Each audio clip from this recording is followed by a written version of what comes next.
family. Well, Yeah. first of all, like are we recording? Yeah. It's like the listeners can't see, but there were literally like 4 like massive bottles of whiskey, and then we look at him like dead in the eye, like, you drink whiskey? Yeah. He looks at his watch. Point drink? of no return here. All right. Cheers. Cheers, All everyone. right. Hey, Welcome, great, Larry. Great to meet you guys. Cheers. Yeah, thanks. Cheers. Cheers. How's that taste, Larry? We're good. We're We're good. good? Yeah. All right. How you been? Good. Great day today. You know, took my daughter to her ballet lesson and then just headed over here. Yeah. So I guess first off, just with the basics, when did you come to China? How long ago was that? So I don't give the specific year because then you can do It the dates math, you? and it definitely dates me. But I will say the very early 90s. Okay. Yeah. It says in your book right here, though. Let's does say it that, really? but they don't see the book. Yeah, that's just your access. You yeah. have to pay Yeah, to yeah. know that that information. Let me just say, I've been here over 30 years. Okay. Dang. Wow. Yeah. So I guess you were one of the first waves of ABCs in terms of American-born Chinese to come to China and stay here. I would definitely say that. And by the way, my landing point was actually Taipei. Okay. So I've been in Greater China for over 30 years, and I've kind of done a tour of duty. I spent like 4 years, first 4 years in Taipei, then 5 years in Hong Kong, and it was a great time because it was before and after the handover years. Right? Oh, yeah. 1997. Yeah, that Yeah. was a great time. Oh, great yeah. time. I was there. Yeah, I was there during the handover, yeah. And then in '99, I moved to Shanghai. I spent a year and a half, and then I spent 6 years in Beijing before coming back. Yeah. So I've been back here since maybe 2006. Just being here the last 30 years and seeing the development and change is because this has been an amazing time. And if you have no reference for that, you maybe don't really appreciate it, right? So a lot of people have grown up in this, like, they call it a miracle economy, which it really is. And I always remember one phrase. It's not mine, but I was at a talk, and this guy, the way he described this period was like, more people have achieved greater success in a shorter period of time than any other time in human history. And that, when you think about that, that's really kind of, first of all, it's true. And then it's also, if you can recognize that, then you just appreciate everything that's going on. So I think one of my things is like, and being a foreigner here in China, and I really dislike hearing people who are from outside of China coming here and complaining and bitching and moaning and things like that. I really don't like that. I just have gratitude. I appreciate being here. I don't have a victim complex about, anything, and of course there What are about things. the lockdown, though? What's that? What about the lockdown? Even that, I could say, I didn't like it and things like that. But I think overall, it's just something you go through. I mean, people are going through things in other countries too, and that they were unhappy about, right? I mean, in New York or in Florida or I don't know, California and things like that. So I don't know. It's like, to me, it's always just a journey. Consistently, and what I write about in my first book is like, I was trying to attract more Chinese Americans to this part of the world, right? And do things that we would never be doing in the States. Maybe in the States, I'm in a corporate job. I'm in a function, like I have an engineering background and stuff like that. But here, I'm an entrepreneur, and I'm doing business, and I'm doing all sorts of things because it's a much less developed market. Now the economy is much more mature, but there still are kind of more gaps, or you could say places that are less developed that give you opportunities if you have that interest and drive like that. So yeah, that's how I look at it. We talk about this concept of the victim mentality a lot on this show, and that really resonates with me. What you said, I agree. I think if more people kind of had the outlook that you do, it'd be a better world. Yeah. Well, where from the States are you? So I was born in White Plains, New York, which is a suburb outside of New York City, and but I actually grew up in North Carolina up until I was about 8 years old. Yeah. Oh, okay. My parents were academics. They taught at NC State in North Carolina, and in those days. So this was like in the '60s. Yeah, yeah, and there were no other minority families. There were no other Chinese families, like that. I remember my brother and I, whenever we were playing with the kids in the neighborhood, and in those days you play Army, right? And there's the American side, and of course we were all the Japanese, and outnumbered like 10-2. You know, it's like, why do we got to be the Japanese? I was like, do we have to explain that? It's like, come on. So it was consistently like that, you know. And then we moved to Maryland, you know, Bethesda, which is, you know, I would say, you know, outskirts of DC, and then I went to school in Philadelphia, and then I moved to LA, you know, for my first job, you know, like that, and lived there for 9 years. Yeah. Where'd you go to school in Philadelphia? To Penn. I went to UPenn. You know, for the life of me, I honestly don't know how I got in, because I got rejected from every other school except for Penn. Yeah, true. I applied to UPenn and I got rejected. Yeah, I got rejected from Virginia, Duke, Cornell, and Penn ended up being my backup school. You know, which Wow. Geez, UPenn was your backup school? No, was it? We were very different academically then. But the reason I say that, because I didn't get into any other school. You know, I got rejected. Everyone else. Harvard was my backup school, Yeah, but I didn't get in either. There you go. Yeah. But okay, yeah, that's really fascinating. This is actually a great segue to actually your first book, right? I mean, you were talking about kind of when you arrived here to Greater China, you were trying to be like this kind of beacon to maybe other American Chinese to kind of come here and explore and kind of take advantages of the opportunities here, right? Yeah. Why? Like, why did you feel the need to have to do that and to write a book about it? Okay. So the first thing I'll say is, like, when I came here, I didn't have that in mind at all. You know, it was more just individual, because I was recognizing this was like the Pacific century, right? And this was the time for this part of the world to really develop and grow. And could I be somebody that could help? And I really didn't know in what aspect help to the development, or to help in some ways accelerate that development, because for sure there are a lot of needs, economic aspirations, goals, but there are a lot of big gaps, right, like that. And so, you know, China was trying to learn from the West in all aspects: business, technology, just, you know, how you know, like capitalism and things like that. So I was really coming kind of in search of something for myself personally.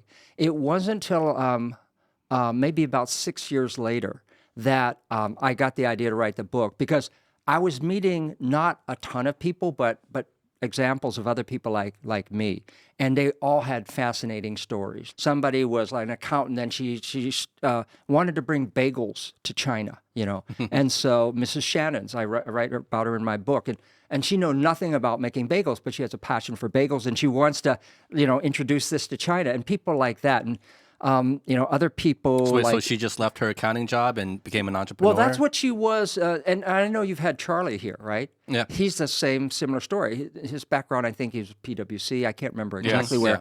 But now he's, you know, a restaurateur, you know. Selling burgers. Yeah. Slinging burgers. Slinging burgers. And I was meeting all sorts of people that were just able to do things that was really bringing out their passion or their genuine desire and interest in something, you know, and they were really enjoying it. And I would say that is exactly my MO, like that, because I never had any aspirations of entrepreneurship in the States, but that's defined me coming out here, because there are all sorts of things you're looking at and go like, why not me? You know, it exists or it barely exists. Like, why not me? You know, like Is that because, like, here, because especially then, not so much now, but it was like really a developing market, a developing economy, society. So, like, for a lot of ideas, especially maybe if we were coming from the West and bringing some new ideas in, the barrier of entry was much lower.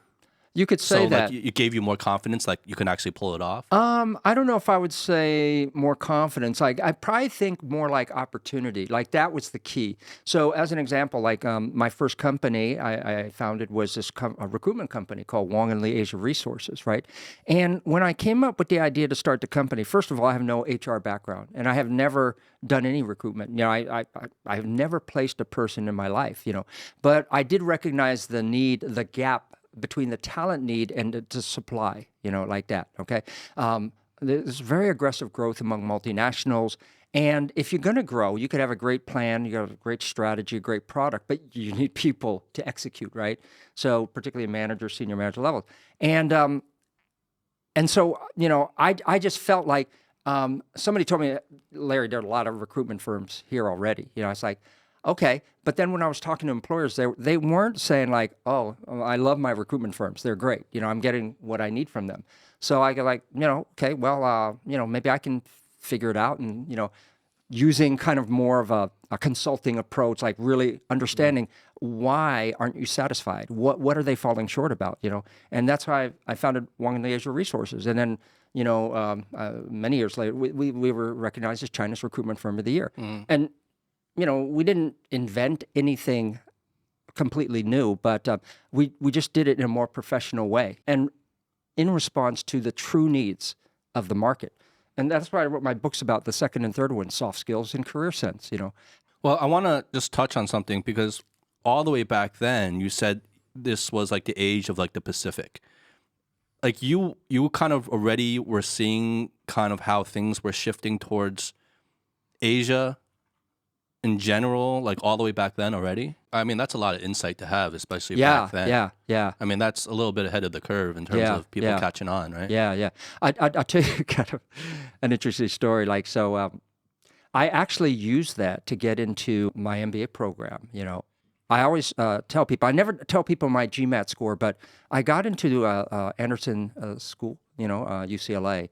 And, at that time it was a top 12 program, but I got in with the lowest GMAT score and the lowest GPA of anybody I've ever met, get into like a top program. And I remember distinctly, I believe the reason I got in is because, of course, it had to be my essay, but I wrote about development in China, because it was kind of new. And I was working for Mattel at the time, right? And I kind of made a connection between one-child family planning policy, which people had heard about, and how, even though it was a poor country, families would be investing more in the education and development of their single child.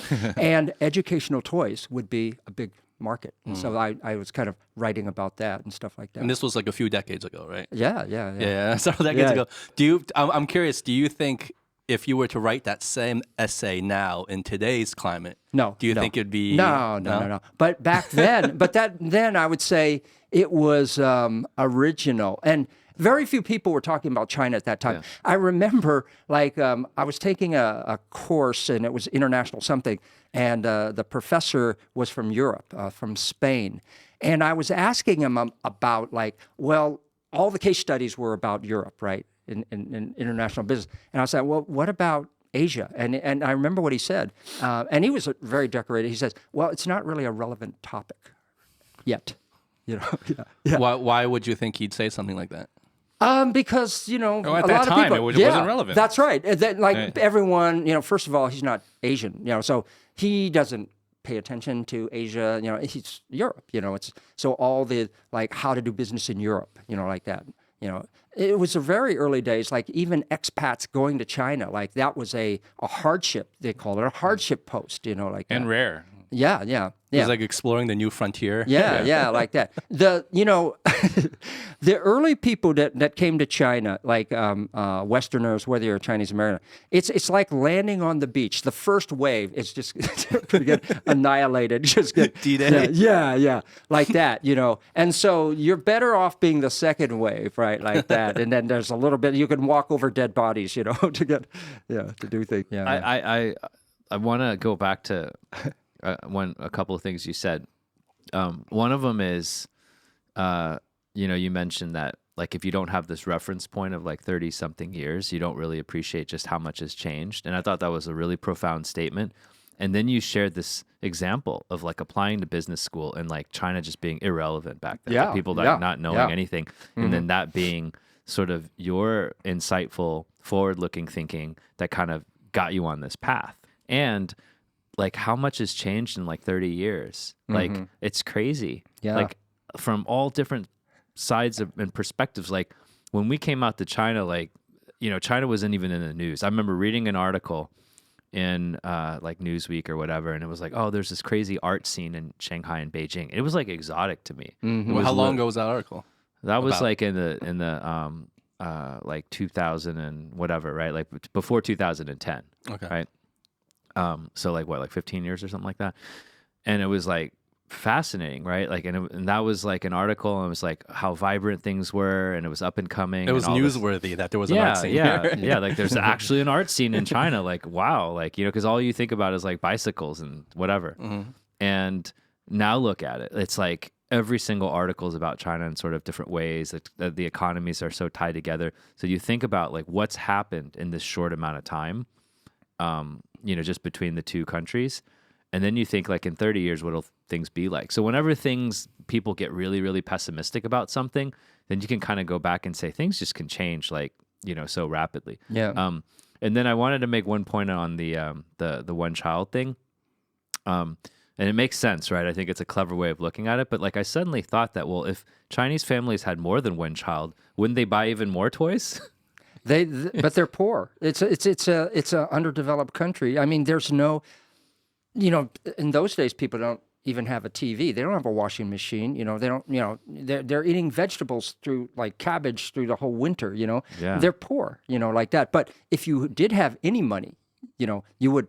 You know, whatever you could afford, it would be for that one child because that's your future. Yeah. Like Yeah. that. So more premium stuff rather than like if you had more than one, you might just be spending your money feeding them. Yeah, that's But if you have exactly to like right. really That's budget out for each kid, yeah, right? Yeah, Instead yeah, of just yeah, blowing yeah. your load on Yeah. one, Yeah, one and like child. buying like Yeah. the freaking latest Yeah. toys and stuff. Yeah. That's so crazy because like, you know, when you walk around, like we usually eat at home, but you know, we decided to go out, my wife and I, a couple days ago, and we were in Xingtiandi, and like all the restaurants were like packed, right? All of them were packed, whether they were good or not, they were packed, and like they're like so expensive. I mean, like we went to like a lower end version of so basically a kind of a famous chef, and then created like a lower end version that's accessible to the public, right? And that place is still like 500 a person.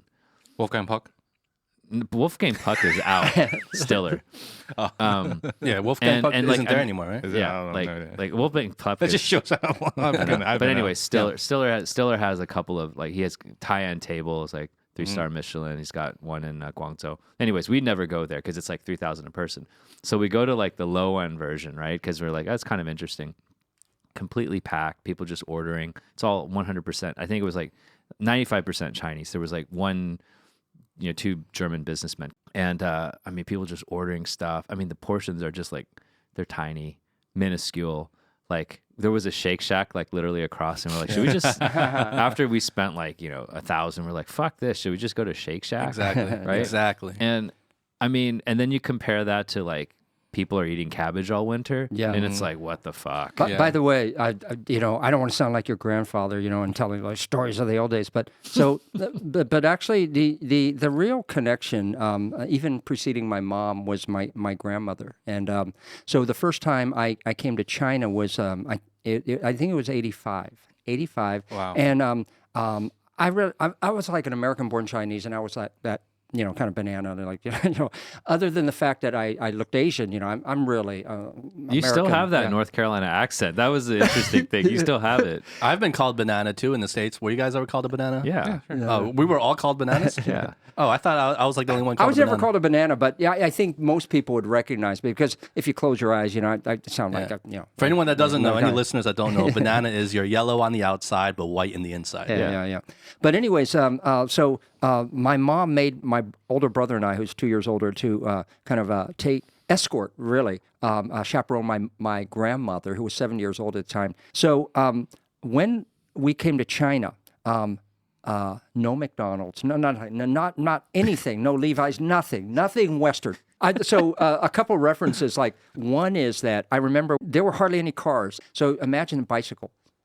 It was bicycle traffic, no cars going down, you know, the main Chang'an. Yeah, Chang'an. Yeah. And that's the pace of the city. Okay, so that's one reference.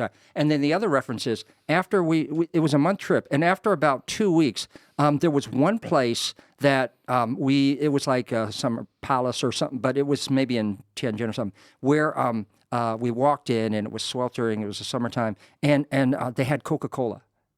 And we looked at that like that bottle of whiskey, like this is, oh my God. Yeah. After 2 weeks, that was the most Western thing we There's saw a in 2 weeks. photo of that too. Yeah. I recently came across. I'll look it up, but like a photo of like in Beijing, like someone seeing a bottle of Coke for the first time. I mean, like Chinese people love America, right, and love American culture, and we forget that sometimes. Yeah.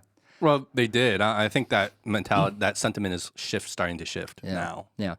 But that was the seed that, going back to, I think I would use the word already, the gratitude, because when I was there as a Chinese American, the thing that overwhelmed me was the awareness and the recognition that I could be any one of them.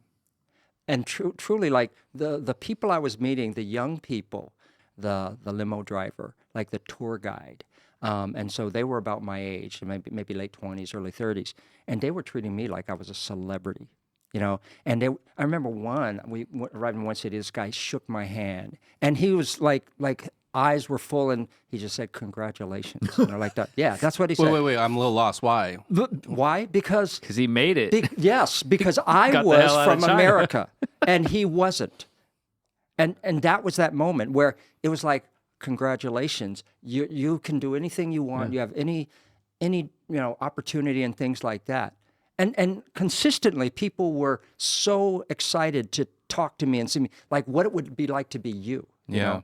And so I remember, like I started feeling, the word is ashamed, because up until that point, I was just coasting. I didn't really care about anything. I was like just living day to day. And I really realized that like any one of these guys, like maybe, their left arm for no guarantee, but just opportunity. And maybe what would they be doing instead? They'd be working hard, maybe studying, maybe doctors. I mean, I don't know. Like they'd kill to have your... Absolutely. Yeah. Absolutely. Your pedigree, I guess. Yeah, something like that. Or just to, which was a foreign concept. It was a dream to them to have an opportunity to choose what you want to do. And they were doing the best of their generation. If you wanted to speak English and try to experience something more international, it was I always refer to it as my awakening. That trip was my awakening, like that. Yeah, like you won the lottery. Like you literally won the lottery. Yeah. I mean, because like imagine any that was like the pinnacle of the U.S. right at that point, and so like someone who looks just like the 80s and 90s. Yeah, like and someone who looks well. I think in the 70s, like it just started. Like there's like there wasn't even an awareness. People weren't even worried about that shit. They're just worried about having food to eat. Right. You get to the 80s and 90s. There's television. There's Coca-Cola, McDonald's. I mean, like we are like the paragon of culture at that point. And he looks just like the people on the street. Yeah. But he's got all fancy clothes. Can you imagine?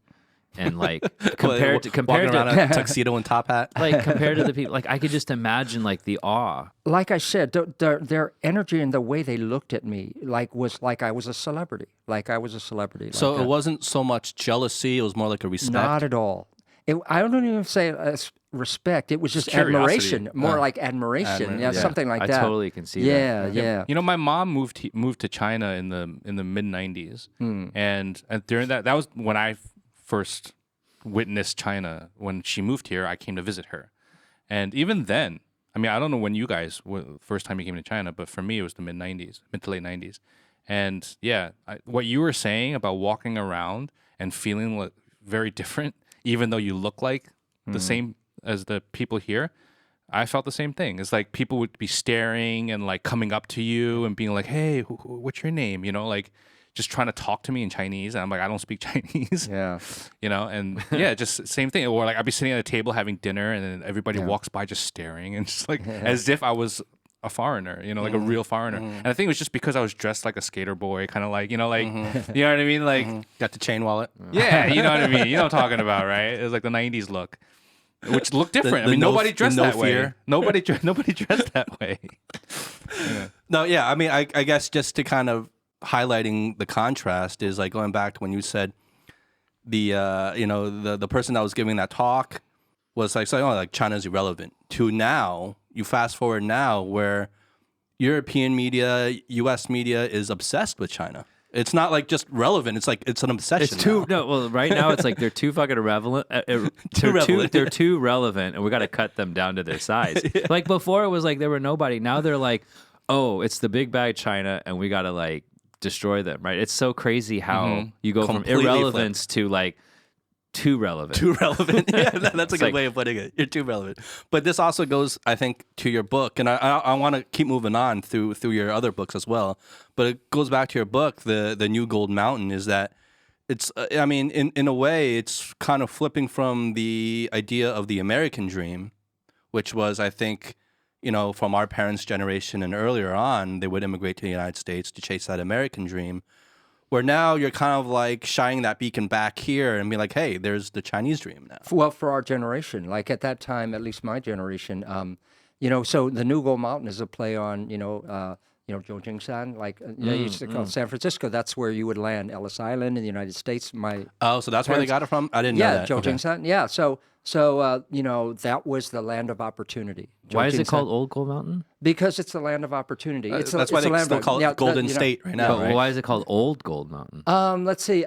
Why? Good question. I think they just like to call things old. Yeah, but right, is it? Most people probably use. Is it because sure. the gold rush happened in the 1800s? Like maybe San Francisco Not sure. wasn't established until after the gold rush. Yeah. But anyways, that's what San Francisco is also known as, Zhoujingsan. And so for our generation, in terms of opportunity and development and growth in this kind of window and stuff like that, and so that's what I was trying to like you said, shine a light on and try to get more people to recognize and give it a shot. Well, Larry, I want to, before I think we get too far ahead of ourselves, can you kind of explain in your own words what it is you do now? So I run a training company now, and it's really the thing that I would say I have a passion for, to try to help people pursue and achieve their success or career success, whatever that may be to them, right? Like that. And so I'm not judgmental about, if you love money, it's like, I don't think there's anything wrong with that, because I don't know what you do with your money. But I just want to help people, achieve whatever career goals or objectives or quote unquote success, they aspire, to achieve. But I would say like my real expertise, if I would say, is in career development and how to accelerate your ability to go higher, faster. Because it's not just about, like achieving like bigger titles and bigger salary and bigger roles and stuff like that, but how to get accelerate your ability to pursue and achieve whatever objectives you have, like that for your career and career so connected to your life. Usually the career coaching is more B2C, so it's an individual, right? Companies don't want you to talk to their employees and get them in touch with what they really want to do.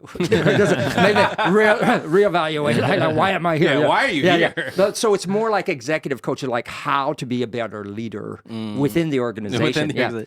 But the real thing I do, and we might talk about later, is something that has been, you could say, an accumulation of what I've kind of amassed over the last 25 years in terms of my understanding of career development, talent, and leadership development. And it's called PLSD and the PLSD Approach. It stands for Practical Learning and Skills Development, which I think is extremely kind of timely for today's day and age, where you have to be more nimble.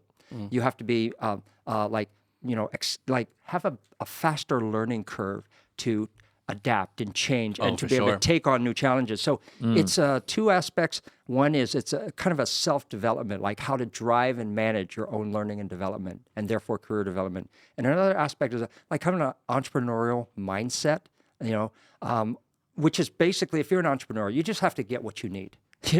There's not like, okay, can you give this to me, provide this to me? I'm going to call headquarters and stuff like that. But, the line I use is like, what PLSD teaches people in the PLSD approaches, it enables and empowers them to get what you need, right? Enable is the ability, empower is the confidence, to be proactive, to just go for it and stuff like that, and not be what I don't have. What think about, focus on what you have, not what you don't have. Yeah. So that's really interesting. Do you find? I mean, getting what you need it's like this proactive mindset. It's not a victim mindset. So It- like that yeah. really comes across. And also ownership. It's Ownership. like higher ownership. Yeah. Like, instead of waiting for somebody to offer it to you, provide it to you, Yeah. tell you what you need to do. Yeah. And there's this and as you said, there's a skill piece of it and there's a confidence piece. Correct. And you mentioned early on that you were targeting a lot of, your approach to like Chinese Americans. Like, can you talk a little bit about just like the confidence in general and like getting what you want as an Asian American? Like when we had Tillman, do you know Tillman? Yeah. Oh, okay. Okay. Tillman referred us. Okay. Yeah, Awesome. yeah. So like, not to get too technical, but like when we talked to Tillman, it was like East Asian cultures sometimes, can maybe not do that as much, like go out and get what you need, right? Like we kind of are a little bit more deferential and some of these other ego states, right? And so like when you kind of look at Chinese Americans, do you see those themes? And then how maybe did that influence some of your thinking to be, a little bit more proactive or aggressive in getting what you want and need? So I think in terms of responding to my whole approach to, culture and people's backgrounds and maybe their sensibilities and things like that. So actually my approach is, if we want to talk about that, let's go have dinner, let's go to a bar and things like that. And, it's a great topic. I'm into it. I'm curious. I want to understand, but if we are talking about performance, like in trying to, in a work or business situation to do something, I don't require people to have like a prerequisite understanding of human nature or your background or your history or anything like that. I'm going to try to teach you practical habits that just cut across everything that help you get a result. A simple one is ask more questions or learn to ask good questions to the right people, right? Like that. I think if you do that, in any situation, your learning curve, your ability to understand things, your ability to pursue and achieve a solution or to solve a problem is going to be better. Now, do you want to say that asking questions is cultural, like that? Well, I think that Chinese people are not used to it. But I think if you're talking about being successful, you should learn to do that, But I have people, they say, well, it's like, I understand the Chinese education system, that, read this, study this, memorize this and stuff like that. And they're not asked for oh, what do people think, But in the real world, the business world, you need to have that skill set if you want to have success, or at least if you want to be more than a taskmaster. Just like at a function individual contributor. If you want to be a leader, if you want to kind of contribute to complex business situations, deliver solutions, you need to understand things, you need to get information, things like that. Yeah, from my understanding, your whole methodology of the practical learning and skills development is actually more targeted towards local Chinese people, professionals, right? Rather than people from overseas. That's correct. And particularly, but to Eric's, so when I think about Westerners, and it's like, does this apply to Westerners? I think anybody that maybe is feeling maybe that there's a gap between their current situation and a situation they want to be more successful in or to better achieve, then it's about like if you look at people anywhere that like, what are their best practices, you could say, like that. And I try to like break it down in its simplest form and the two kind of like simple and effective. That's going to be pretty practical. It's like, I want to know the simple way, but it's effective. And that's what I want to use, like that. Yeah. Well, in other words, I think Eric brought up this concept before from a book that he's read. And ever since he's mentioned it on the show, it's really always stuck with me. It's the idea of the one thing, right? And you try to boil everything down or different, more complex ideas or abstract ideas into like one simple thing that kind of ties everything together. Yeah. And if you just do that one thing, it helps a lot of other things just fall into place naturally. Yeah.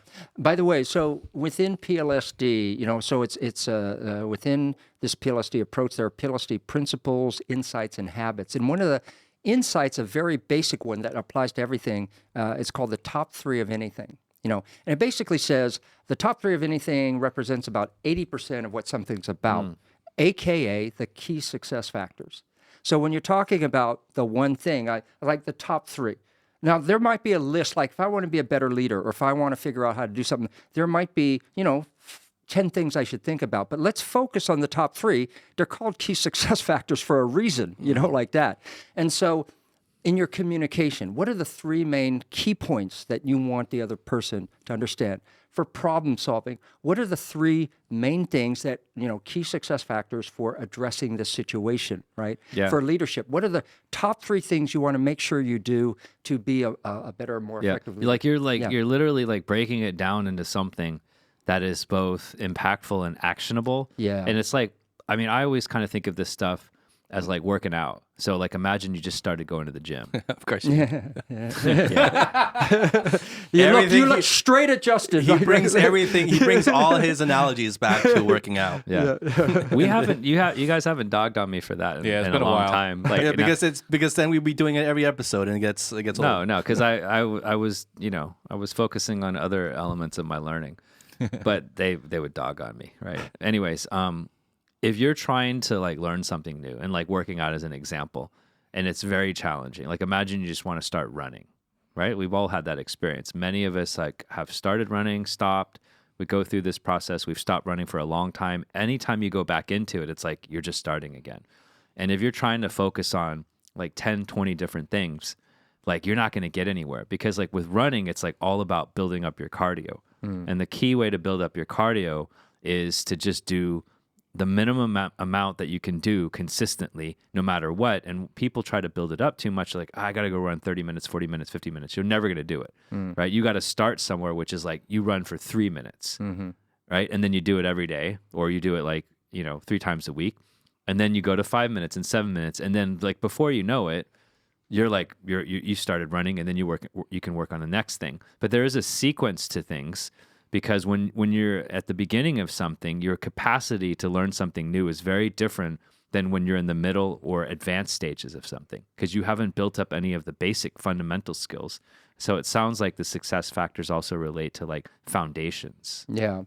I go back to, again, just what's going to be effective and have the biggest impact on your success, your ability to achieve what you're trying to achieve, right? Like that. And so a lot of times, like say in problem solving, and it's like, you ask them, they don't have a bad, it's complex. It's like, well, why don't you go back and think about, what would be the 3 most important things? And you always, at least attempt to try to identify those things, right? Like that. Well, how do you identify those things? Because I think it's simple to say, okay, what are think of the top 3 things, and they represent pretty much most of whatever it is you want. I mean, okay, but how do you actually go about identifying those things? So there's another kind of a PLSD insight, and it's you don't have to reinvent success. Okay, so Howie, your director, and whatever your profession, but if I needed to do something, I'm not going to try to figure it out. I'm not going to try to think it. I'm just going to go and going back to learn to ask good questions, the right people. Hey, Howie, I need to do this, and so he's experienced, successful, and expert in it. And I'll just pick his Joking. Okay. But I'll just pick his brain. And I've done this before. So you don't have to reinvent success. There are 3 things. I was like, you don't know anything about it. Don't think about like how to figure it out. Think about who knows about it, who does it well, where do you find a good example. So that's how you Wait, find who out. knows about it? Who does it well, and where do you find a good example? Yeah. And that's why I teach people like, get You find outside the your own experts. head. Yes, get outside your own head and into the head of others who do well what you want to do well, who understand, very deeply and clearly what you want to understand better. Yeah, like that. And that can save you so much time and effort and wasted energy. It's called being resourceful, and that's what entrepreneurs do. We don't try to you don't get extra bonus points in the real world because you figured it out, No, you just if you can get the result or if you can achieve it's binary in that sense, right? It's like either you get it done or you don't. I feel like that's the biggest problem for micromanagers, for people who's always constantly it's really difficult to just let things go and and trust other people to do things that maybe that are more or they're more effective than I can do. You know what I mean? Yeah. So what you're saying right there, I think, is a big mentality shift. Yeah. For a lot of people, that is very important. Well, that's, they say that the most difficult, you could say, transition in your career happens from going from individual contributor to a manager. Because as an individual contributor, you rely on yourself, what I know, what I can do, how hard I work and stuff like that. But as a leader, right, a manager, you're leading other people, you're given objectives and results that can only be achieved by a team. And the tendency of a lot of new leaders is they still rely on themselves because I can do it faster, I can do it better, which you can, but you can't achieve the objectives. You can't scale that. You can't scale it, right, like that. So your job as a leader is support other success to achieve your success, right? Like that's the concept of a leader. Yeah, and I think like there are two concepts, and Howie hit on like a second concept that's quite interesting. The first one that you spoke about earlier is that, okay, so I need to go achieve something. I have goals, but there's a gap between like my skill or confidence level to being able to do this. And so like rather than like just, like basically trying to figure it out myself, these things have all been figured out, right? Like, I mean, like none of us are trying to be like, don't reinvent the wheel. Yeah, none of us like, are trying why waste that You time? don't have to reinvent success. Yeah. And none of us are trying to be like the smartest person who ever existed in history, right? And so most of our goals are actually fairly reasonable. It's not like we're trying to be Jordan. We're just trying to be like successful. And so there's been many, many, many successful people. And so you just learn from them. Yeah. And then I think to Howie's point, it's like then when you're leading a team, how do you scale the capabilities of the team? Yeah. Like you need to let go a little bit and then like hire people that are better than you in like different areas, but then have this vision of bringing them together. Yeah. By the way, this whole thing, which is related to kind of maybe being a better leader or kind of your learning and development, but it definitely applies to your career development if you want to accelerate that. It's like, and a lot of people are lost, but again, how to ask good questions to the right people. I really emphasize in PLSD 3 basic, like build the habits. Kind of ask more questions, engage others more. You learn from others. That you'll learn faster and get more involved, right? Like that. Now, a lot of these are not things that Chinese professionals. It doesn't kind of jive with their upbringing, right? They're told what to do. So in terms of asking questions, no, they're kind of like waiting for people to tell them what to do. Engaging others more, it's like maybe more polite or more, I don't know, just beat around the bush. Or just engaging, like approaching, like be approached instead, and then just getting involved. So the whole proactive thing. I mean, if there's maybe one thing that, like at least the companies when they bring me in, it's like trying to like my training or my workshops in this PLSD approach to help get their even leaders to go beyond their comfort zone to take on new challenges, right? Like that. Yeah. I just want to interject for a second because what you just said right there, it really hits home to me. Not in the way that I'm in a corporation and I'm going through it with my superiors or people below me. I'm saying it more as a director when I'm working with clients.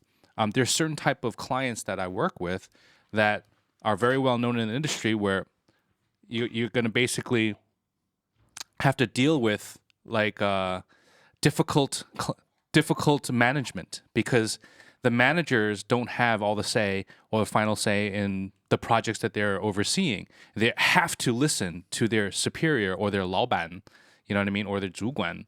And usually these 主管 or 老板, they come in with totally different ideas and it basically flip the table on certain projects where you're basically wasting money, you're wasting communication, you're just wasting time. And that happens a lot for a lot of certain type of companies, especially, in our industry, would be like, okay, be prepared. This is guoqi. So there's a guoqi way to do it. You know what I mean? So be prepared that you're going to jump through a lot of hurdles. And at the end of the day, you don't know what the end is going to be. Yeah. So, I mean, you would think that would change because that's not the most effective. But on the flip side, these companies are successful. Yeah. So how do you explain that? I want to know. Yeah. I acknowledge politics, bureaucracy, just kind of self-interest and things like that. But those tend not to be the executives that I work with or the type of companies. The type of companies I work with, there's been a fundamental shift in their industry. Maybe the market's gotten more mature, or their product is now kind of just getting outdated, and so they have to change. They're at an inflection point where they need to, as a company, as a business, do something significantly differently And they're or self-aware of better. that. Yeah, yes, they are. And because otherwise, because they see their business like just kind of going like that, and their profit, and they're under pressure. So the companies that tend to engage me, there's a combination of need, for change, and urgency, right? So they don't have time for bullshit, if you want to say, and those type of companies are much more transparent. You know what I'm saying? Because they can't tolerate people just like, in the way, because the boat is in rough waters and it's sinking.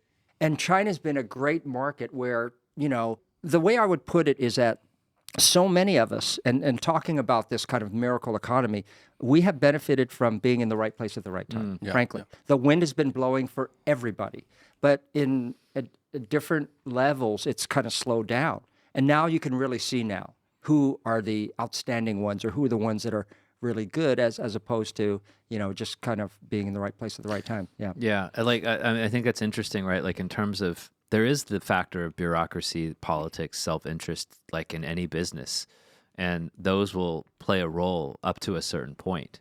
But then when the survival of the company is at stake, then you cut through the bullshit. And because I ran a recruitment firm for many, many years, right?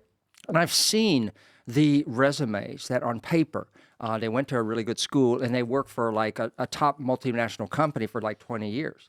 But you meet them and you're so underwhelmed. You're so underwhelmed. They were successful. They're at directors, VP level, but they're just kind of like, their success is just based on a specific process or a specific environment or specific relationships that they have. But I'm a recruiter, so it's about moving them into another environment. And are they able? Do they have a growth mindset? Are they able to kind of figure things out? No, they've just been running things. Is this where the soft skills come in? Absolutely, because soft skills tend to be more transferable, right? Like communication skills will benefit you. Well, can you define soft skills first? So soft skills are, they could be capabilities or qualities, but I always say that soft skills, like they can't be measured like in an exam or a test. Like, so technical skills, it's more knowledge, right? Or function, like information or expertise. But soft skills are like communication skills, problem-solving skills, very, very transferable. It could be project management skills, like that. It could be things like professionalism, open-minded, proactive, curious, right? Just accountability, qualities that just are things that can't be necessarily measured, like you take an exam. Quantified. Yeah, quantify, and you get a certificate, and that means I have that level of knowledge, yeah. How do you assess something like a growth mindset? So related to that and the way you assess soft skills, which became our thing, because when I entered started my recruitment firm, right, the typical recruiter was just checking boxes. Oh, he went to a good university. He's got an MBA. Well, that's a check. That's a check. He's been doing this in a famous company for so many years. And then not only the recruiter, but the employer. They're very simplistic. And then there were many, many bad hiring decisions because they weren't what you would think they would be, what they should be on paper. So going back, Eric, to like, how do you qualify soft skills? So for instance, if I say we need somebody very proactive and solutions oriented, and say, Justin, you go like, that's me. Like, I do that job. I'm very proactive. I say, give me an example. Give me an example, right? And based on Crickets. how present. Yeah, crickets. I don't know what that means, but Justin, that seemed to hit a. What I mean is like, it's like, crickets. Like, No, he's literally I see. he's literally I see. using me as the example. As the It's like founder. no response. Yeah, yeah. Okay, go on. Yeah. Go on. So don't what, mind him. what you claim, and it's like if you're really that good at or solutions oriented, can you give me an example of that where you had to solve a problem and it's like, and I want to know your process. So if you really did it and you're really good at it, I can ask you follow-up question after follow-up And question. you would just have them, like, yes, loaded, yeah. it would be because it's you, and you can see when people are telling a story, because if I ask you and I see you hesitate or I see you go like that or pause like, let me think, it's a long time ago. It's like, really? This is how like people are really good at something or do something.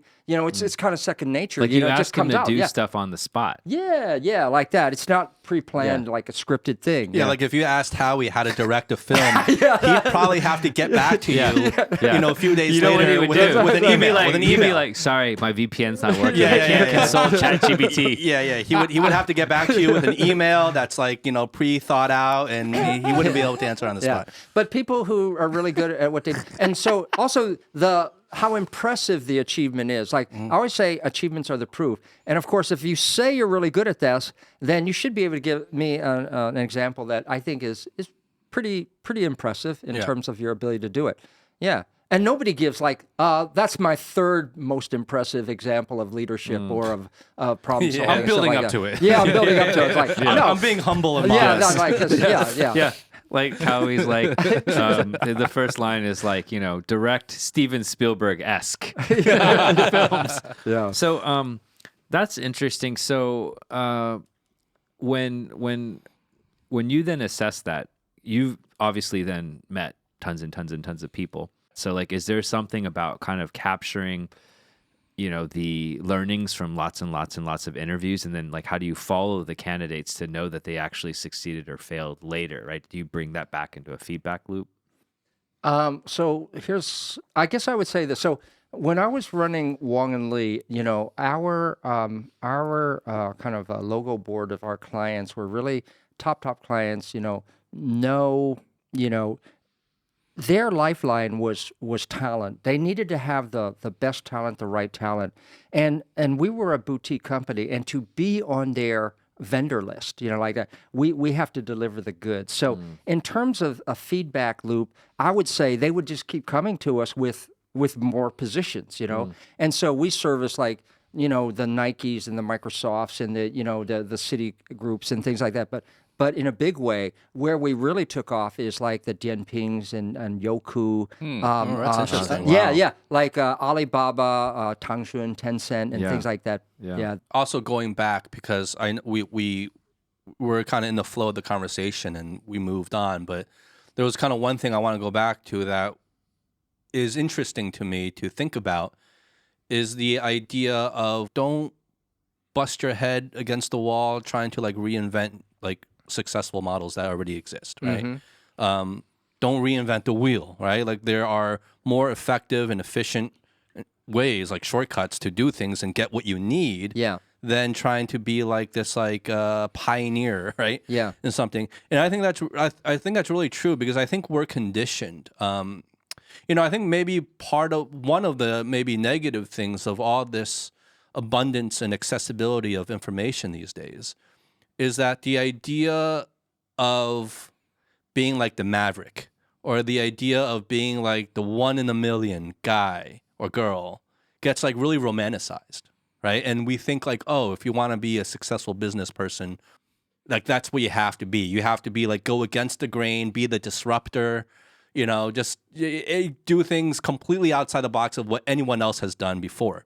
And I think that gets really romanticized, and it gets to a point where like we fall in love with that idea, because it's really cool, right? If you can be that. And I want to take it back to the soft skills idea, because that's, I think, kind of your own personal journey. From what I understand, when you first started off, you had mentioned you were an engineer, and you were, what kind of engineering were you doing? Mechanical engineer, and my first job was in R&D. Yeah, R&D. I was an R&D engineer. So from what I know, because I knew a few engineers growing up, they're lacking on the soft skills department, most of them. Would that describe you back then? Yeah, I would absolutely say quite weak in communication skills, people skills. I was very self-conscious, shy, never spoke out, like that. And so, I had that awakening going to China, and the result of that was I quit my engineering job to pursue a business career. Yeah, I wanted to be a businessman. Not that I know what that was or like how I was gonna navigate that, but as a business person, you need to be more well-rounded, and you're really relying on a lot of soft skills and stuff like that. Yeah, sure. So part of like PLSD is not just like my research and meeting and talking to and seeing so many variations of success and who are the ones that are able to do it better than others, and what exactly are they doing more and better. But my own personal journey too, to go from this kind of like classic R&D, Chinese American male, math and science, Yeah. and in that world to transition and kind of acquire these skills, that I needed, essential to be more successful in another kind of domain. Yeah. I want to talk about something that's very personally relatable to me. And it goes back to a big part of what you identify as yourself is a career development coach, right? Like you're the developing careers. And a lot of what we've already been talking about obviously contributes to someone improving and developing their own career for sure. What we haven't talked about, though, is let's say for someone that's lost, right? They're not on any particular path that they know that they want to be on already, Yeah. right? Yeah. They're lost and they feel like they're starting from scratch. And they don't really know necessarily what they want to do with their life, like what their purpose is. Do you do any of that? Do you help with any of that kind of like career development in terms of really starting from zero? For sure. The Like a life coaching? I would say figuring out your career, right? So I just give a couple of quick references to the process I try to help people through. So the first one is like their current situation, like that. So you talk about like they can't figure out what they want to do. But I think the first step for a lot of us, and including myself, is like, let's eliminate the thing we don't want to do. So I was an R&D engineer. I don't know what I want to do, but I know what I'm doing now. It's a great job and stuff like that. But I work for a great company. I make a decent living, and I'm on a track and stuff like that. But it doesn't. I have no connection to it, right? And so the first thing is acknowledging and trying to recognize, like, why you're disconnected to it. And I always talk about elements. Like why is it? Okay, engineering is very analytical. It's technical, right? And it's a lot of sitting in front of the computer doing like this. I don't know if you can tell, even though I describe myself as shy, but I like people. I feel a connection with people. People bring out the best in me, like that. So that's the first thing I try to get people to do, is to recognize their true selves. And so what are the elements that you would say define your true self?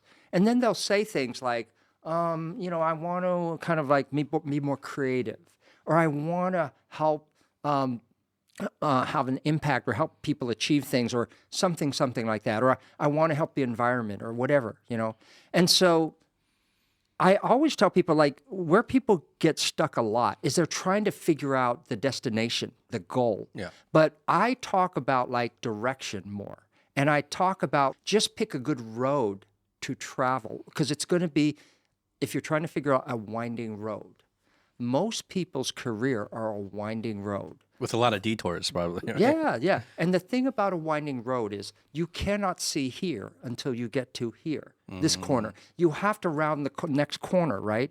So identify elements that, like, whatever situation or whatever you're doing, those elements are strong or a part of that.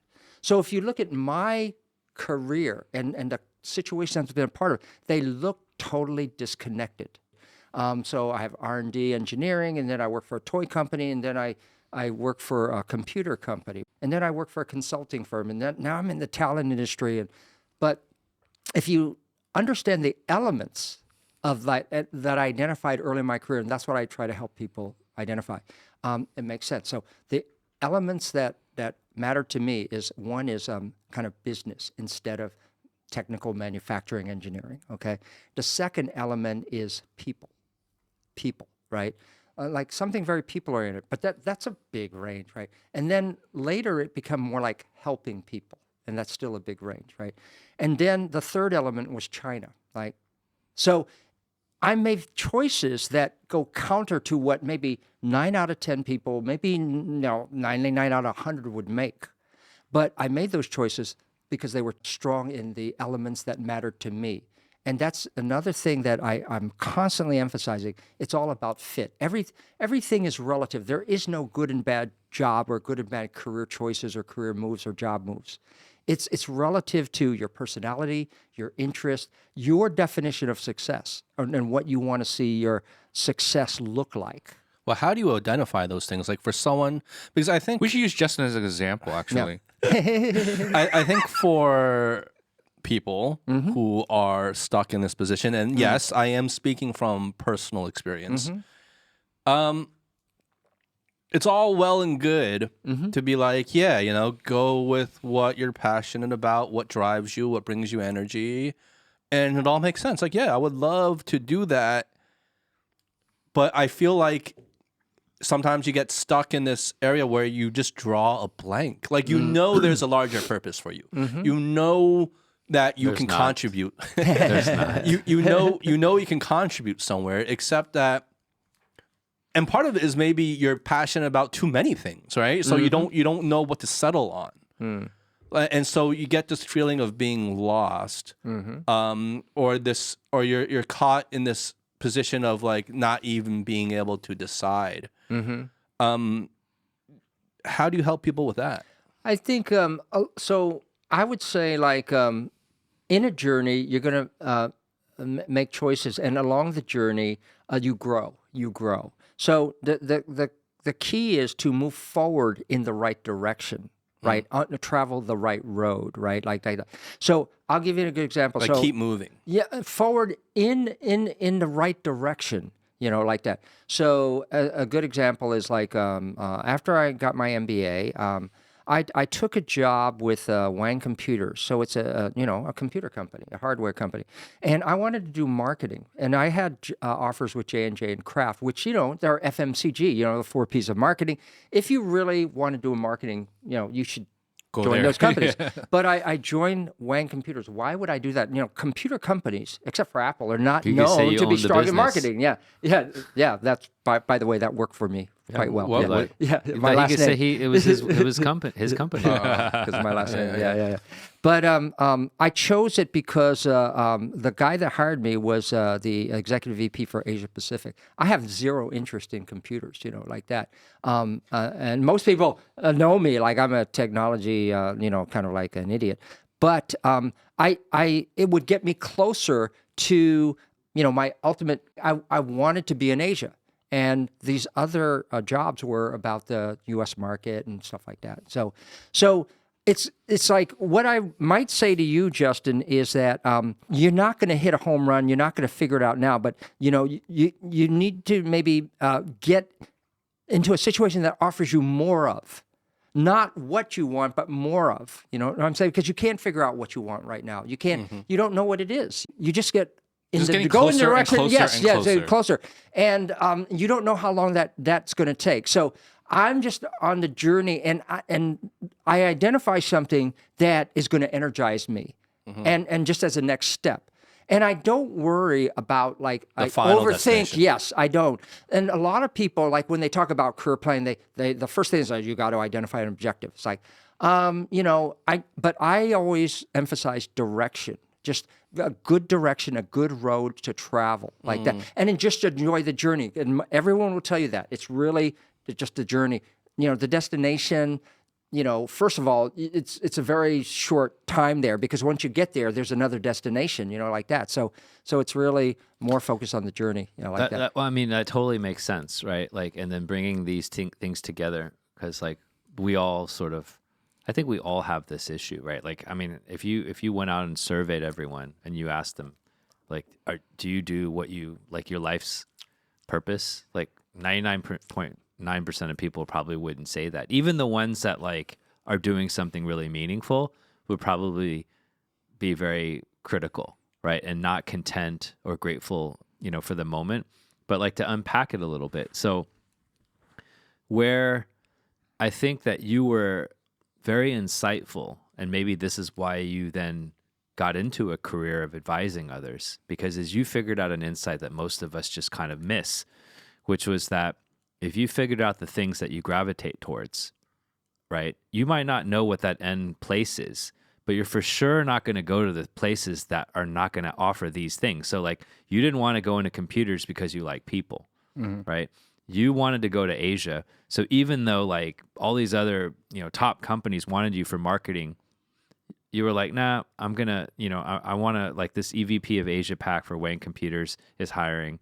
I'm going to go work for him. It's going to take me closer because that directionally was, you didn't know like what you're going to be doing in Asia, That's but right. that's where you wanted to get. And then you made this comment that I think was like brilliant. And it echoes like, I think you're not the only one that's saying this, but I think a lot of smart people are saying this stuff. There's other authors and stuff that say the same thing, right? And they just came at it from their own direction. But you said that you made decisions based on these key filters. We call them elements. Elements, right? Yeah. Because they're directional. And like Justin, you can't you won't be like, I have no idea. You would have an idea. Like what are 2 or 3 things that you care about, right? We could definitely come with that, and that would be something that Larry would help someone like us with, right? But then what's really fascinating is that you made decisions that were sort of counterintuitive. Yeah, right? absolutely. Like that went against the grain Yeah. because you prioritized people in Asia over all of these other elements that 9 out of 10 or 99 out of 100 people would have chosen based on sort of like what's on paper. Yeah. And by doing so, you gave yourself a shot to then be in Asia, and then you found your calling. Yeah. And so like if you're like constantly moving away from what is your DNA, you're never going to fucking get there. I think and that's why a lot of people like they Yeah. go through their life like 10, 20 years, and then when they get that aha moment, then they figure it out. And I think that's why you need a coach. You need a coach to help you step back and find some of the key principles and then unpack that with you individually and then start moving you in the right direction. Yeah. One of the things that I always tell people is like, whatever choices you make in your life and moves, nobody's putting a gun to your head and telling you have to do these. But, of course, in reality, we feel the society pressure, family pressure, peer pressure, and all sorts of stuff like that. One of the things, Eric, I didn't mention is like, I made that choice to join Wang Computers, 30% less salary. Oh, Yeah, wow. and also, when you graduate from a top MBA program, you're usually entering as a manager, like a manager title. And I was hired as a management trainee. And trust me, that was like, hey. Like a shot to the like, ego I- kind of. I'm worth the- so yeah. your peers were yeah. giving you shit. Well, what about your family? Not so much like having Asian parents would probably. yeah. But my Exactly. The ego. my ego was taking a huge hit, and then the EVP, he said, Larry, I can't guarantee you anything, but I can say that if you want to go to Asia and that's your thing, I can make it happen. But going back to one of the qualities that I really recognize that when it's all said and done, it's like a lot of people try to please other people, what looks good to other people. It's that peer pressure. I really don't care because I know it's me looking at myself down the road. Yeah. Like, did I have the courage? Was this what I When you're believed laying in? on your deathbed, something like all that. that matters like is that how you living feel your about it. life with honesty and integrity and doing what you felt you should have been doing, regardless of the success. But like this is what I at least I tried my best, and I don't want to say it's a sellout to take jobs for money and titles and because they're famous companies and things like that. But it just depends on how you're built. Some people are just want to have a solid life, but if you're that type of person that wants to have a quote unquote great life, like that, or the type of life of purpose,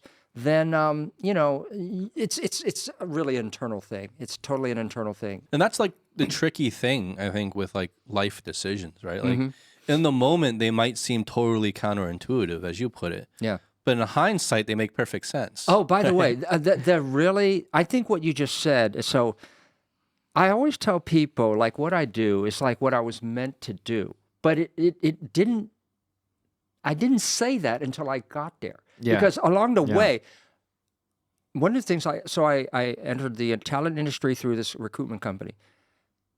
The idea to start the recruitment company happened literally 2 weeks before I started. I never had the thought before that.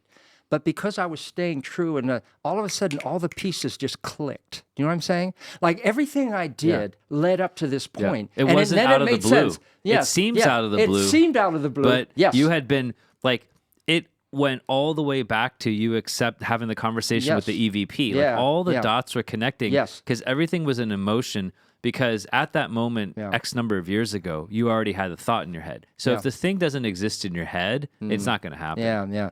And so then it was like what I've been doing, I say this talent industry the last 30 years, and people who knew me before, and even people that are like, your energy, Larry, they're like, your energy for what you do, we can tell you have this passion, which is totally opposite of what I was in the first half of my life, which was just going through the motions and just kind of just trying to like enjoy my life. And I was super relaxed and just like, I was easygoing. That's what it was like. But now I have this purpose that like, you know, I want to be great at what I do, and I want to have an impact, and I want to every day, like there are things that I want to get better at and stuff like that. One of my big takeaways right now is the understanding of like, if you're lost, don't try to think of that final destination, that final objective. It's way too complicated, especially when you're talking about life. Too much pressure. You feel like a loser. Well, it's almost things impossible. Like that. It's impossible when you put it into a context of a person's life, right? There's too many variables over too long of a period of time. Yeah. But it's more just like, okay, well, it's like, think about walking, right? Like, I'm not going to think of the destination first. I'm going to think about my next step. That one step. That's right. Yeah. Right? Where is my next step going to be? And as long as that one step is more or less, it's accuracy is not so important then, but more or less in the general direction. More the right direction. Right. Instead of kind of staying kind of detoured and kind of just like, I don't know, how would you say, just something that is good enough for now or something like that. Well, how do you on a personal level manage risk? Because I think everything we're talking about, it's great, right? And it's inspiring. Yeah. But in reality, there's always a certain level of risk. And for some people, given their life circumstances, there's more risk than others. And for them to kind of break the mold or break that routine, to actually start looking for, okay, what drives them, what moves them, what is the next step? Okay, I know what I don't want to do now. Now I need to go in the other direction. To kind of break out of whatever system they're in or pattern they're in, inevitably there is elements of risk to their livelihood, right? So how do you manage that? What would you say to that? So I think that you do have to really assess your situation. What is your tolerance for risk and beyond you? So to me, maybe even think like, what is risk? Is risk going for something that I think is the right thing to do, or is the risk staying in a place that is, is not going to make me happy? You know what I'm saying? Like when I was an engineer, the bigger thing that I was most afraid of was not failing, was not my life not changing. Because there was no upside to it. I was just going through the motion. And I remember I was like 26 or something like that. I was like, I get up every day. I'm not excited about anything. I get to the office. I watch the clock. And I go like, oh my God, is this what, I'm in the prime of my life. Is this what it feels like? This can't be it. I didn't know what it should be, but I know it's not this. And I felt like 26, I feel like I'm 56. Tired, I'm like unmotivated and stuff like that, So I felt the bigger risk. I'd rather step out and do something that at least has an upside, give me a chance to change my situation than to maintain my situation. Like the risk is higher, like sometimes to not do anything. Of not doing something anything. like that. Yeah. And I talk about that. I talk about activity. Make something happen that is a step in the direction of where you're trying to go. And recognize, again, going back to the journey thing like that. The okay, your book, Know the Game, Play the Game, right? That really stood out to me as well. What is the game? To me, it's success, and I don't mean your company's success. I think we're all in it because we want to be quote unquote successful, whatever that may mean to you. Take care of my, buy a big house, take care of my parents, send my kids to a good school, like a recognition, title, I don't know, whatever it is. But to me, it's like, if you're going to be successful, here's the thing about success. You don't promote yourself. You don't give yourself a higher salary. You don't give yourself new opportunities.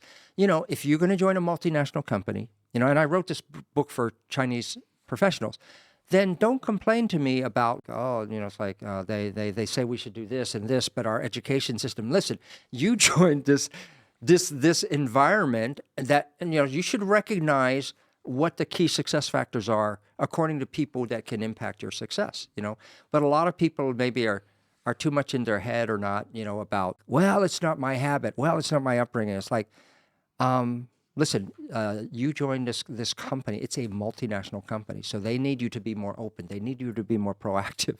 They need you to speak out. Is that like a lack of ownership kind of thing? I would say it's a lot of things. It's just not the sensibilities, like the way that people are brought up in the education system here. It's grades, it's information, rote memory, and things like that. So, even like leadership is like, you can't be a leader unless you understand team. And in the Chinese education system, particularly when I wrote that book, it's about individual excellence. My, Gaokao exam score, right? And I don't need anybody else to it's how hard I study, my knowledge and what I learn and stuff like that. So, but if you're in the business world and you're going to be a leader, then you have to recognize that, you have to care about other people's success, like that. So like the game changes, it's a whole different game, and you got to learn it. The success factors to be successful as a leader is different from an individual contributor. But the individual contributor success is an extension of your academic success. It's what you know, what you do, how hard you work, how hard you study. But as a leader, you have to think about, go beyond and care more about, well, how do I make this guy better or that guy better, their success. By the way, which is counterintuitive to a lot of, Chinese, like, if I help you, you're going to be better than me. Yeah. And then I tell them, it's like, hey, you talk to an executive and it's like what's more important to me or more valuable to me than having one super salesperson or one amazing technical person? Well, maybe it's one person who can develop and lead 10 super sales or 10, because if say we work together and all the people around me are kind of learning and I'm kind of giving them what I have, these people at higher levels, they're not at higher levels for, because they don't know anything. It's like, oh, this guy should be leading more people because he can amplify the whatever, success or skills that we need to be more successful. Well, it's like the manager is still thinking as an individual contributor, right? That's they're still thinking like they're still being evaluated by the criteria of that individual contributor and not actually seeing the game down the road. That's right. So what I was trying to do is kind of like just help them recognize what professionalism means and what leadership means and why you want to be proactive and why you want to be team oriented or what that means and that these things are rewarded. You're not penalized for it and things like that. So the whole know the game, play the game is because like a lot of people, when they enter kind of more of a global, like a multinational company, global caliber, that's the first time they've been exposed to these sensibilities and things like that. Is there a particular skill, right, that you find Chinese people generally are most lacking in? Is there a common pattern you see? I think I identify, like I probably have a list of about 12 here, but and then people ask me whether the top 3, like that. So I think communication skills, just in general, and it's not just to China, but in any situation, your ability, communication skills has to do with motivating, attracting, kind of advising, and kind of influencing. It has such an impact on your ability to get a better result in any situation, and it includes learning things faster, understanding things quicker. So that's what, and then problem-solving skills. Problem-solving, because particularly in an age where things are changing and you have to do things differently or better, right? Then it means not just going like this. It means going from here to here, which is more building something rather than just running something. Is there like kind of one quick tip you have in terms of a shortcut, in terms of maybe improving your communication, improving your problem solving, and so forth? Okay. So my big tip, so in PLSD, I have this kind of like this how to communicate, or like how to communicate more effectively in any business situation. And the number one tip I give in particular to people is that half the process for communicating more effectively happens before you even say anything. A lot of people think communication is about speaking, talking, but good communicators, the first thing they do is try to understand the situation audience. Basically, what comes out of your mouth is a reflection of what goes on in your head. And so, thinking, and not just like think before you speak, but really like the key word is understanding, really understanding, and that will elevate the quality of whatever you say to be more on point, on target, right? Like hit the hot button, or the thing that the other person will respond to. That's really good. That's like before you even start talking, most of the communication has already kind of been laid down already. I never thought about it that way. Yeah. And for problem solving, I always say, and it's similar and it's kind of related. If you want to do something well, understand it well first. So most people, when they solve a problem, they're thinking about the solution. But there's a very famous Einstein quote. He said, if I have an hour, I'm facing a situation where I have an hour to live and my life depended on what solution I come up with, he goes, I spend 55 minutes thinking about the right questions to ask to really understand the problem. And then I know what the solution should be, So when it comes to problem solving, it's about, if you want to do something well, understand it well first. So good problem solvers, the first thing they're doing, they're not pursuing solutions.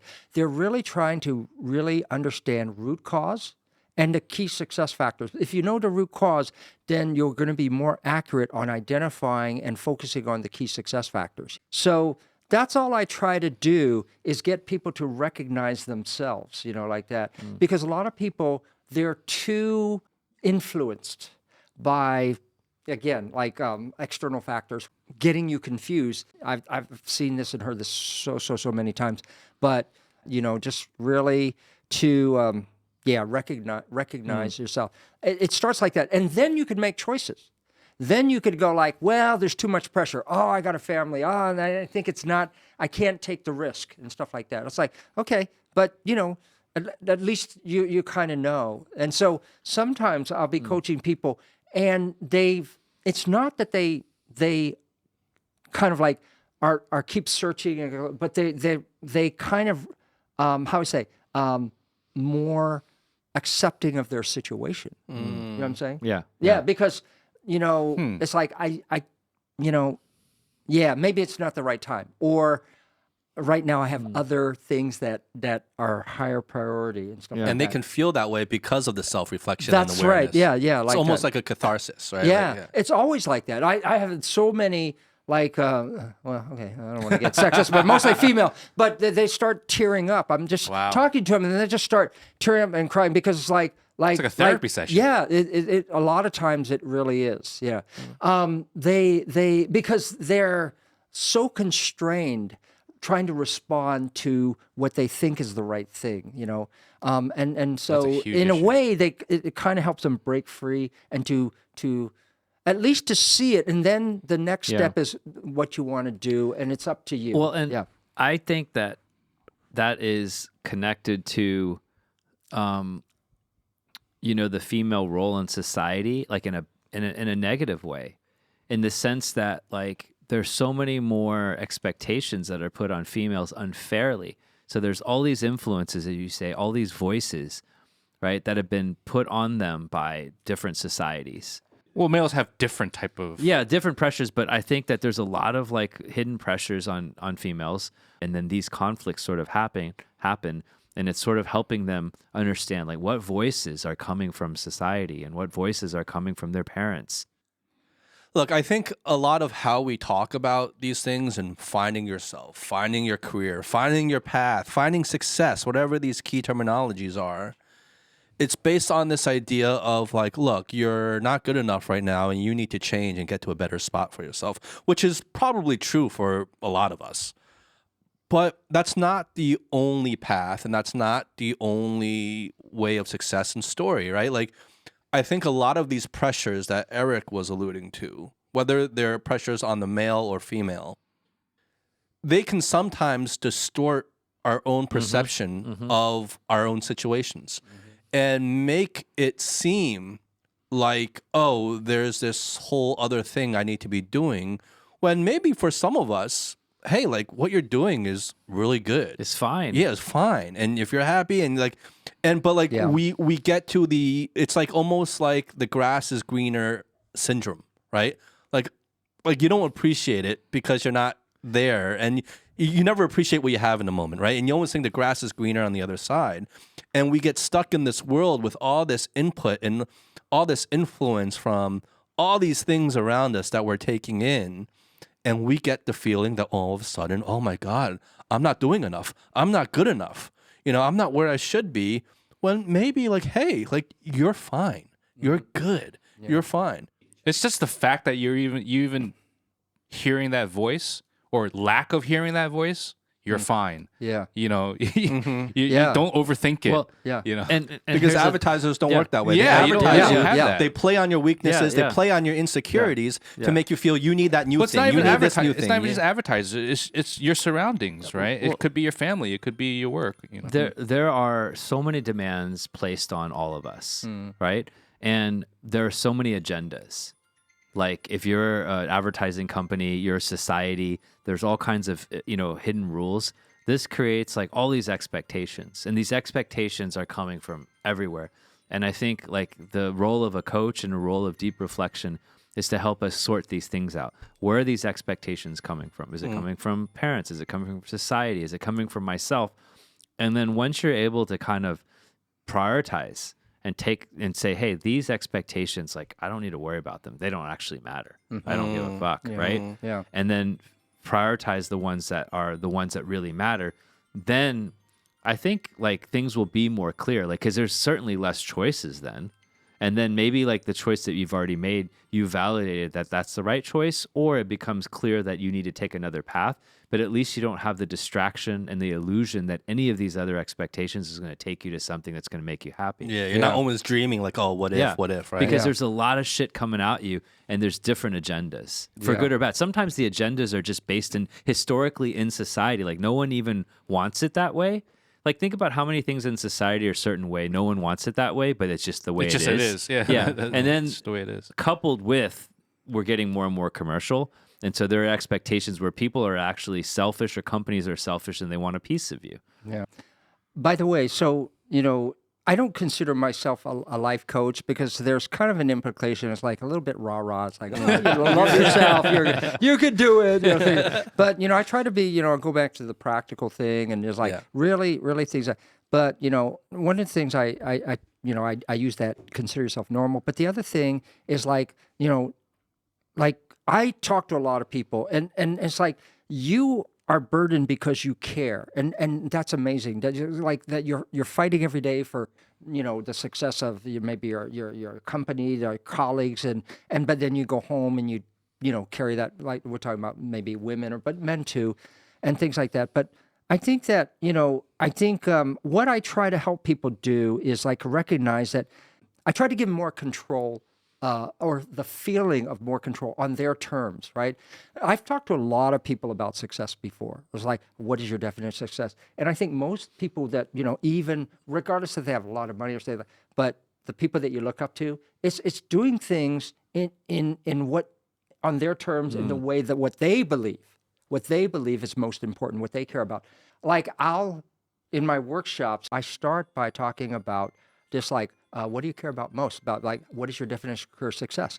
And a lot of them have never really thought about that. And so, like you said, it's difficult for them, which I think that in this society, it's more like about other people's expectations. That's how it's framed. Yeah. It's not like what if you think about what you care about, it comes across as self-centered and selfish, Yeah. like that. But, it's that kind of philosophy is like, if I'm happy, then the people around me are going to be happy. Yeah. A little bit like that. Yeah, it's a personality type. Yeah. I feel like, Yeah. Yeah. right? There's certain personality types that would never need a life a life coach or any type of coach.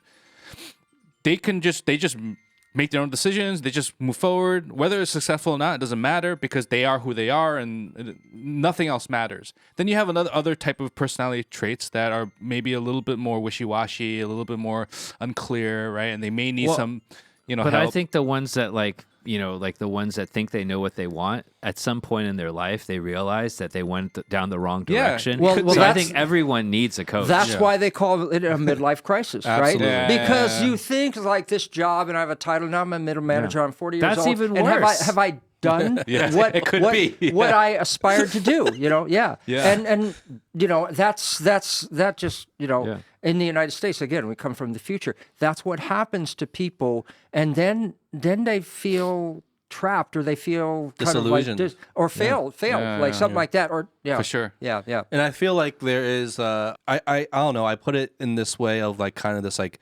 post-American dream era, right? Like there was the American dream and everyone went there and rushed. It was like the gold rush, right? And you go there and you work hard and you chase it. And then, I don't know, I get the feeling a lot of people are feeling disillusioned in terms of like where did all that effort really go, Yeah. right? And what is the system really giving back to me? Yeah.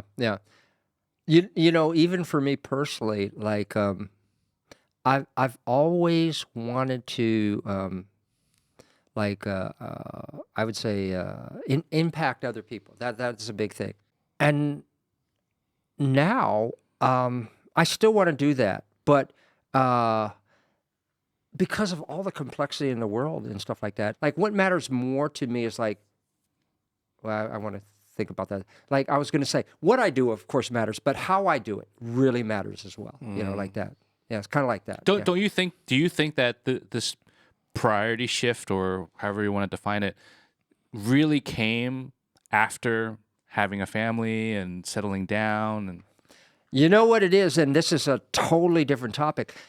It's because of all the shit going on in the world right now. Like, so we don't know the future. Yeah. We don't know the future. Geez, here we go. Bring it on. Yeah. Open up another bottle of whiskey. We're going longest podcast Part ever. two. Yeah, this is going to be a 4-hour podcast. So now, we're going deep. So now it's like, I don't Eric, know. buckle in. Yeah. So, I'll be it's like, back. what is the future exactly in terms of longevity and blah, blah, blah, blah, like what it looks like and the quality of it and stuff like that. So then I want to like, what can I control? What can I manage? Like, yeah. But I would say that like, and I have angst and I have like doubts and disappointment. human. I'm human. Yeah. So in that way, but I always try to remind myself I'm still on the journey. And maybe I'm getting towards the end, but I'm still on the journey. The final chapter isn't written yet. And then the other thing I always was like, I remember what my mom celebrated her 80th birthday. She's going to turn 90 tomorrow, actually. Wow. But when she turned 80, the kids were there and we're celebrating. It's a small gathering, but it was like, hey, Mom. He's like, share. And she goes, you might not understand this, but my eyes are bad, my hearing's bad, my knees, my back, things like that. This is the best time of my life, And then her message, like, or not, it wasn't a message. It was just a sharing. It's like, about being at peace with the life you've lived, like that. And I kind of remember that, and I'm still striving for that. Like, I want to. And I care about money and I care about success and I want to be recognized and whatever accolades and things like that. I'm a normal person, It's not like it doesn't matter to me at all. But at the end of the day, kind of going what I said before, it's like, what I don't do matter, but how I do it equally matters as much. And then, that gives me the best chance for achieving that peace. Like you're trying your best, like as you put it, to live on your own terms. Something like that. Yeah, like that. Yeah. Look, Larry, it's an absolute pleasure talking to you. Where can people find you that want to get in touch with you? So we have a website. It's www.plsdapproach.com. But I'm based in Shanghai, and again, the career coaching thing, the talent for individuals, but the talent and leadership development for organizations and things like that. Yeah. Well, thank you. Had a wonderful time talking to you. Yeah, I enjoyed it a lot too, and more whiskey than I've drank in the afternoon for a while. But Hope you enjoyed it. I did. Cheers. He's just saying that he doesn't drink until he goes to the club. That's right. Yeah. Nice. All right. That was Larry. I'm Justin. I'm Howie. And I'm Eric. All right, guys. Be good and be well. Peace. As the sun was